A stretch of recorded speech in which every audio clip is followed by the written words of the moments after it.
రాజమండ్రిలో బిజినెస్ మెన్గా ఉండి ప్రవీణ్ పాడ గారితో సన్నిహిత సంబంధం ఉండి బ్రదర్ నాగేశ్వరరావు గారు వచ్చి ఒక్క మాట తెలియపరచాలని కోరుతున్నాను. వారు చాలా విషయాలు చెప్పగలరు, కానీ ఒక మాట వారు తెలియపరచాలని కోరుతున్నాను. దేవుని నామానికి స్తోత్రం అండి.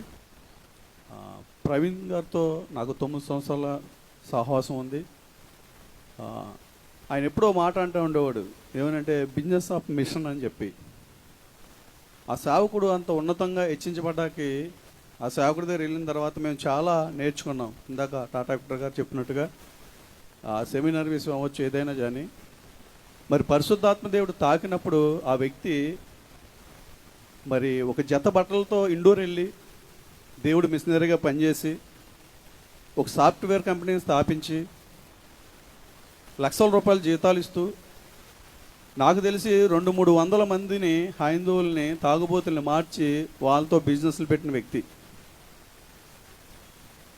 ఆ వ్యక్తి ఇవాళ దేవుడు రాజ్యం కోసం ఎంత కష్టపడ్డాడో మరి బైబిల్లో మాట ఉంటుంది, తను తగ్గించుకున్నవాడు హెచ్చించబడతాడు, తను హెచ్చించుకున్నవాడు తగ్గించబడతాడని. అంత తగ్గింపు మనిషిని నేను క్రైస్తవ సమాజంలో ఆయన ఒక్కనే చూశాను.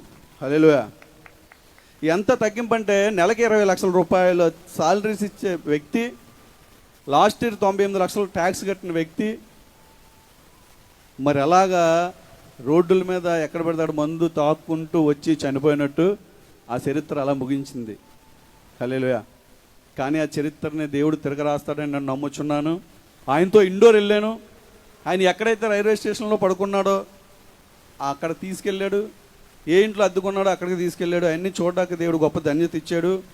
మరి ఆయన ఎన్నో మరి మార్గాలను సిద్ధపరిచి క్రైస్తవ సమాజానికి. ఆయన అమెరికాలో ఉంటున్నప్పుడు ఒక ఫ్రెండు ఇక్కడ అమెరికాలో ఇల్లు అమ్మేసి నేను ఆ పరిచయం కోసం వాడబడాలన్నప్పుడు, అదేంటి ప్రవీణ్ అలా మాట్లాడుతామంటే, అన్న నాకు ఇండియాలో పరిచర్య కంటే అమెరికాలో కళ చాలా చిన్నది అన్నాడండి.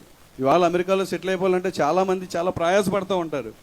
అటువంటిది ప్రవీణ్ నువ్వు ఎందుకు ఇలా చేస్తున్నావు, పోనీ ఫ్యామిలీలను అక్కడ షిఫ్ట్ చేయొచ్చు కదంటే, లేదన్నా నేను బ్రతికితే క్రీస్తు కోసం మరణించిన సరే క్రీస్తు కోసం మరణించాలని చెప్పి మరి ఎన్నో కోట్ల రూపాయలు టర్నోవర్ ఉన్న ఆయన మరి ఎంత థ్రెడ్ ఉందని చెప్పారు ఇందాక. ఆయనే చాలామందిని ఎవరిని టచ్ చేసినా చెప్తారు ఆయనకు ఉన్నది. ఆయనే చెప్పారు ఎన్నో మెసేజ్ల్లో. అయినప్పటికీ భయపడకుండా దేవుడు సువార్తని సర్వలోకానికి సర్వ సృష్టికి పంచాలని, అనేక మందిని శిష్యుల్ని తయారు చేయాలని ఆయన ఇచ్చిన మెసేజ్లు చూసి వాళ్ళ లక్షలాది మంది ప్రభావితం అవడానికి కారణం అయ్యాడు పరిశుద్ధాత్మ దేవుడు. మరి ఆయన వీడియోల ద్వారా మరి ఆయన కొన్ని సెమినార్స్ పెట్టాడు. అది మేము రాజమండ్రిలో సిన్హా గారి చర్చిలో పెట్టాం, చాలా దిక్కున పెట్టాం. మరి ఆ సెమినార్ని కంటిన్యూ చేయాలి 2 రాష్ట్రాల్లోనని మేము చాలామందితో మాట్లాడటం జరిగింది.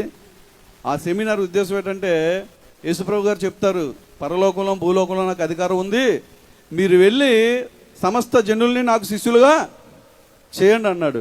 ఆయన బట్టి నేను చాలా నేర్చుకున్నాను. బిజినెస్ ఆఫ్ మిషన్ అన్నప్పుడు బిజినెస్ చేస్తూ ఎలా సేవ చేయాలో నేర్పించాడు. ఇవాళ నేను అదే అందులోనే ఉన్నాను. ఎందుకంటే ఏ పాస్టరు ఎవరి ముందు చేయి చాపకూడదు, వాళ్ళకంటూ ఒక ఇన్కమ్ ఉండాలని చాలా చెప్పాడు. మరి అవన్నీ ఆయన యూట్యూబ్లో మీరు చూస్తే తెలుస్తాయి. ఆయన గురించి ఇంకా చాలా చెప్పుకోవాలి మనం.